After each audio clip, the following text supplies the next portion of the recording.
Traders, स्वागत है आपका traders club of India channel में। होप आप सब लोग ठीक है। तो स्टार्ट करते हैं बैंक निफ्टी का मार्केट एनालिसिस कल के लिए। कल है 26 नवंबर। तो कल का हम प्राइस एक्शन देखते हैं और हमारा मेन इंट्राडे सेटअप डिस्कस करते हैं और कंप्लीट मार्केट एनालिसिस भी करते हैं। उससे पहले आज बैंक निफ्टी की मार्केट मूव देखे तो ऑलमोस्ट 2.10% की हमें क्लोजिंग मिली है पॉजिटिव में। पॉइंट्स में देखने गए तो 1072 पॉइंट की हमें तेजी देखने मिली है ऊपर के साइड में। बैंक निफ्टी इंट्राडे में थोड़ा स्ट्रांग चल रही है एज कम्पेयर टू निफ्टी। जैसे कि मैंने पहले ही बताया कि ये इलेक्शन इफेक्ट है, ठीक है। महाराष्ट्र में काफी बहुमत से और ये महायुक्ति भी आई है, 1/3 पूरा सीट ले चुकी है लोग ने। तो इसका एक इम्पैक्ट है। तो अगर अडानी फिर से नेगेटिव में जाने लग गया अडानी की न्यूज की वजह से, तो काफी बेरिश हो सकती है। अगर किसी को प्राइस एक्शन बेस्ड ट्रेड करना है तो अभी ये वाला जो जोन है, ये वाला, ये मार्क कर लेना है बॉक्स, ठीक है। इसके ऊपर ओपन होती है और सस्टेन करती है, तो ऊपर का कोई पॉजिटिव प्राइस एक्शन मिलता है तो ये 3 लेवल, ऊपर के सारे लेवल मार्क कर सकते हैं टारगेट के लिए। इसके बीच में ट्रेड करना नहीं है। इसके नीचे ब्रेक करते हैं, नेगेटिव पैटर्न मिलता है तो ये नीचे के सारे लेवल हो सकते हैं। ये सारे लेवल जो है नंबर्स आप वीडियो को पॉज करके आपके चार्ट पे प्लॉट करके लेना। अभी हम हमारा मेन इंट्राडे सेटअप डिस्कस करते हैं। ये 5 मिनट टाइम फ्रेम है। सेटअप डिस्कस करने से पहले आपसे रिक्वेस्ट करता हूँ, अगर आप चैनल पर नए हो तो प्लीज चैनल को सब्सक्राइब करना, बेल आइकन को हिट करना, जिससे मेरी सारी वीडियोस की नोटिफिकेशन आपको समय पे मिलते रहे। वीडियो को पूरा देखना, बीच में स्किप मत करना। हाफ इन्फॉर्मेशन लेके जाके ट्रेड करोगे तो आपको नुकसान हो सकता है। वैसे ये कोई टीपीआई, ये कोई एडवाइजरी कॉल नहीं हो, ना ही हम सेबी रजिस्टर्ड है। ये एजुकेशन पर्पज के लिए वीडियो, तो एजुकेशन पर्पज के हिसाब से देखना। अगर ये सेटअप आपको पसंद आता है तो पहले इसको बैक टेस्ट करना, उसके बाद अपनी ट्रेडिंग व्यू में इसको यूज कर लेना अपने रिस्क पे। और इस सेटअप से रिलेटेड और भी कुछ आपको डाउट आता है तो अलग से एक वीडियो भी बना है इस सेटअप के ऊपर, जिसका नाम है ब्रह्मास्त्र स्ट्रैटेजी। उसका लिंक आपको डिस्क्रिप्शन में मिल जाएगा, तो वीडियो एक बार जरूर देख लेना। का हमारा न्यूट्रल पॉइंट है और ये टेक्निकली नॉन ट्रेडिंग जोन भी होता है। इसकी जो रेंज है मैंने यहाँ पे मेंशन है, आप वीडियो को पॉज करके आपके चार्ट पे प्लॉट करके लेना। ये असेंडिंग वाइड रेंज है। अभी रेजिस्टेंस लेवल मार्क करते हैं, और जो हमारे रेजिस्टेंस होते हैं वो टेक्निकली नॉन ट्रेडिंग जोन होते हैं। ये रेजिस्टेंस 1 ये नॉन ट्रेडिंग जोन है, ये उसकी रेंज है। रेजिस्टेंस 1 के अंदर प्रीवियस डे हाई इंक्लूडेड है। रेजिस्टेंस 2 नॉन ट्रेडिंग जोन, ये उसकी रेंज है। रेजिस्टेंस 3 नॉन ट्रेडिंग जोन, ये उसकी रेंज है।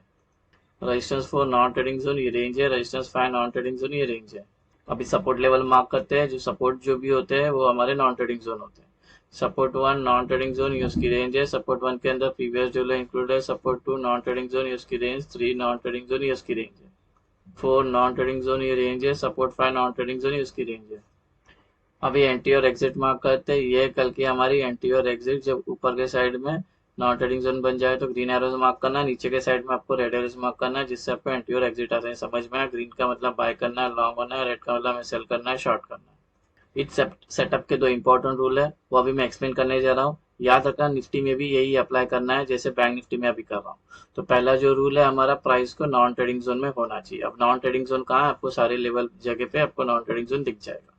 तो एज्यूम करते हैं कि अभी प्राइस इधर आ गई, तो पहला रूल नंबर 1 मेट हो जाता है अगर प्राइस इसके अंदर। Rule number 2, price non trading zone में 15 मिनट सस्टेन करनी चाहिए। तो प्राइस इधर आ गया, ये रूल नंबर 1 मेट हो गया। इधर 15 मिनट है, 15 मिनट के ऊपर सस्टेन करती है तो ये रूल नंबर 2 भी मेट हो जाएगा। फिर ये जिस साइड का ब्रेकआउट करेगी उस साइड का हमारा ट्रेड बनता है। तो अगर ये दोनों रूल मेट होते हैं और कोई भी साइड में ब्रेकआउट आता है तो यहाँ पे 2 एंट्रीज है, एक सेफ एंट्रीज है और एक है एग्रेसिव एंट्री, ठीक है। इसके बारे में आगे वीडियो में डिस्कस करते हैं, इसको कैसे लेना है। फिलहाल के लिए याद रखना, ये 2 इंपॉर्टेंट रूल है काफी, इसके बिना हम ट्रेड में एंटर नहीं हो सकते। अभी फ्लैट ओपन डिस्कस करते हैं। प्राइस यहाँ पे क्लोज होगी, कल यहीं पे ओपन होते हैं, इसको फ्लैट ओपन बोलते हैं। तो हम वेट करेंगे, पहला प्राइस को नॉन ट्रेडिंग जोन में आना चाहिए। नॉन ट्रेडिंग जोन में आके हमारा रूल नंबर 1 और 2 इधर मेट हो जाती है। फिर ये जिस साइड का ब्रेकआउट करेगी उस साइड का हमारा ट्रेड बनता है। अभी गैप अप डिस्कस करते हैं। प्राइस इधर है, कल गैप अगर इधर ओपन होती तो टेक्निकली नॉन ट्रेडिंग जोन में ओपन हो जाएगी, जो रूल नंबर 1 है। इसके अंदर सस्टेन करती है, रूल नंबर 2 मेट हो जाता है। फिर ये जिस साइड का ब्रेकआउट करेगी उस साइड का ट्रेड बनता है। अगर यहाँ पे गैप अप होती है और डायरेक्ट ऊपर जाने लगती है या और नीचे गिरती है गैप अप होने के बाद, यहाँ पे रुक नहीं पाती है, तो ऐसे में हम ट्रेड नहीं करेंगे जब तक प्राइस नॉन ट्रेडिंग जोन में नहीं आती। तो ये गैप अप होती है और सपोज से गिरना स्टार्ट करती है और इस नॉन ट्रेडिंग जोन में आके उसको एक सपोर्ट मिलता है और यहाँ पे टाइम स्पेंड करती है और यहाँ पे हमारा रूल नंबर 1 और 2 मेट हो जाता है। फिर ये जिस साइड का ब्रेकआउट करेगी उस साइड का ट्रेड बनता है। अगर gap up non trading zone के बीच में ओपन हो रहा है, कोई भी नॉन ट्रेडिंग जोन हो, तो हम पहले प्राइस को आने देंगे नॉन ट्रेडिंग जोन में और यहाँ पे वेट करेंगे रूल नंबर 1 और 2 मेट होने का। जैसे ये दोनों मेट हो जाता है फिर ये जिस साइड का ब्रेकआउट करेगी उस साइड का हमारा ट्रेड बनता है। अभी गैप डाउन डिस्कस करते हैं। प्राइस इधर है, अगर गैप डाउन यहाँ पे होती है, ओपन होती है, तो टेक्निकली नॉन ट्रेडिंग जोन में ओपन हो जाएगी, जो रूल नंबर 1 है। इसी के अंदर थोड़ा सा सस्टेन करती है तो रूल नंबर 2 भी मेट हो जाएगा। फिर जिस साइड का ब्रेकआउट करेगी उस साइड का मार्केट बनता है।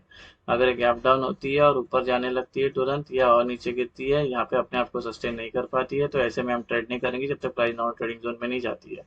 जैसे थोड़ी देर पहले गैप अप में डिस्कस किया, तो ये गैप डाउन हुई और सपोज ये ऊपर जाती है, ठीक है, और इस यहाँ पे आके ये टाइम स्पेंड करती है, रूल नंबर 1 यहाँ पे, और 2, और फिर जिस साइड का ब्रेकआउट करके उस साइड का मार्केट बनता है। Gap down non trading zone के बीच में ओपन हो रहा है तो हाथ नहीं लगाएंगे जब तक प्राइस नॉन ट्रेडिंग जोन में नहीं आती है। नॉन ट्रेडिंग जोन में आने के बाद यहाँ पे सस्टेन करती है, रूल नंबर 1 और 2 मैट होता है, फिर जिस साइड का ब्रेकआउट करेगी उस साइड का मार्केट बनता है। अभी टारगेट कैसे लेना है वो एक्सप्लेन करता हूँ, और यही सेम आपको निफ्टी में भी करना है, ठीक है। अज्यूम करते हैं कि प्राइस यहाँ पर है, दोनों भी रूल मेट हो गया, ब्रेकआउट आया, आपने ये ऊपर का ट्रेड लिया, तो टारगेट क्या होगा, 1 2 3। अगर ये वाले ऊपर के ट्रेड में एंटर हो गया तो ये वाले ऊपर के लेवल होंगे टारगेट, अगर ये वाला एंटर हुआ है तो इसके ऊपर के लेवल होंगे टारगेट। सेम वे यहाँ दोनों रूल मेट होकर ब्रेकडाउन आता है, नीचे के ट्रेड में एंटर किया तो ये 2 लेवल होंगे टारगेट, ये वाला ट्रेड लिया तो ये 3 लेवल होंगे टारगेट, अगर ये वाला नीचे का ट्रेड लिया तो ये नीचे के लिए 2 लेवल होंगे टारगेट। सारे टारगेट आपको ऐसे ही लेने हैं। डेटा डिस्कस करते हैं और ओआई का सपोर्ट और ओआई का रेजिस्टेंस मार्क करते हैं। जैसे कि अभी हमारा अप ट्रेंड में है अब बैंक निफ्टी, तो अगर कल ऊपर ही रहेगी तो ऊपर हमें एक रेजिस्टेंस फेस करने मिलेगा 52,700 का, 52,700 का। इसको लग के प्राइस नीचे जा सकती है, ट्रेंड चेंज हो सकता है, बिकॉज यहाँ पे कॉल राइटर्स बैठे हुए अच्छी भारी भरकम में यहाँ पे सेलर एक्टिवेट हो जाएंगे। तो यहाँ पे अगर सपोज हमारा रूल नंबर 1 और 2 मैट होके ये ब्रेकआउट आता है, ऊपर जाने की कोशिश करते हैं, तो याद रखना 52,700 एक रेजिस्टेंस है, स्ट्रॉन्ग रेजिस्टेंस। तो यहाँ पे एंट्री कब करोगे, सेफ एंट्री करना, इसके बारे में आगे बताता हूँ, ठीक है। अगर आप एग्रेसिव एंट्री कर दोगे तो यहाँ पे लग के नीचे आ सकते हो और आपका एसएल काट सकते हैं बिना टारगेट में हुए। कल अगर डाउन ट्रेंड में होंगे तो नीचे सपोर्ट काम करेगा 51,700 का, इसको लग के प्राइस ऊपर जा सकती है, ट्रेंड चेंज हो सकता है, बिकॉज पी वाले ने सबसे ज्यादा यहाँ पे बिल्डअप बना के रखे, अच्छा खासा सपोर्ट है, यहाँ पे बायर्स एक्टिवेट हो जाएंगे, ठीक है। यहाँ पे भी अगर रूल नंबर 1 और 2 अगर मेट होते हैं, ब्रेकडाउन आता है तो तुरंत सपोर्ट है, तो यहाँ पे सेफ एंट्री के लिए जाओगे तो अच्छा होगा। एग्रेसिव एंट्री भी कर सकते हो लेकिन अच्छे से बैक टेस्ट कर लेना, ठीक है। गाइस बैंक निफ्टी का पुट कॉल रेशियो चल रहा है 1.3, ठीक है। 1.3 काफी इंडिकेट करता है बुलिशनेस को, यानी कि बियर से ज्यादा बुल है। देना सेफ एंट्री डिस्कस कर रहे हैं। अज्यूम करते हैं कि प्राइस इसके अंदर है और इसके अंदर हमारा रूल नंबर 1 और 2 मैट हो जाता है, यहाँ पे प्राइस सस्टेन करती है और ब्रेकआउट आता है, तो ये ब्रेकआउट वाली कैंडल जो कि नेक्स्ट जो 3 कैंडल है तीनों भी ग्रीन बननी चाहिए, साइज कोई भी चलेगा, उसके बाद जब एंटर करेगा तो ये सेफ बुलिश एंट्री होगी। सेम वे यहाँ पे दोनों रूल मैट होता है, प्राइस सस्टेन करके ब्रेकडाउन आता है, ब्रेकडाउन वाली कैंडल छोड़ के नेक्स्ट जो 3 कैंडल है रेड बननी चाहिए, साइज कोई भी चलेगा, उसके बाद जब एंटर करते हैं तो सेफ बेरिश एंट्री होगी। अभी एग्रेसिव एंट्री बता रहा हूँ। अज्यूम करते हैं कि प्राइस इसके अंदर है, रूल नंबर 1 और 2 मैट हो गया, सस्टेन करके ये ऊपर ब्रेकआउट की, तो ये ब्रेकआउट वाली कैंडल छोड़ के नेक्स्ट जो एक कैंडल है वो ग्रीन बननी चाहिए, क्योंकि ऊपर के लिए ट्रेड ले रहे हैं, तो पॉजिटिव वाली कैंडल बननी चाहिए ग्रीन। बस याद रखना ये वाली जो कैंडल है ग्रीन वाली, ये नॉन ट्रेडिंग जोन को टच नहीं होना चाहिए, उसका विक भी टच नहीं होना है, उसके बाद जब एंटर करते हैं तो aggressive bearish bullish entry. Same way दोनों भी रूल मेट होकर ब्रेकडाउन आता है, तो ब्रेकडाउन वाली कैंडल चल के नेक्स्ट जो कैंडल है वो रेड बननी चाहिए, साइज कोई भी चलेगा, बस ये वाली कैंडल नॉन ट्रेडिंग को टच नहीं होना चाहिए, उसका विक भी टच नहीं होना चाहिए, उसके बाद जब एंटर करते तो एग्रेसिव बेरिश एंट्री होगी। सो गाइस ये हमारा बैंक निफ्टी का इंटरडे सेटअप बन गया कल का। आपको कोई सेटअप पसंद आया तो वीडियो को लाइक शेयर सब्सक्राइब करना। थैंक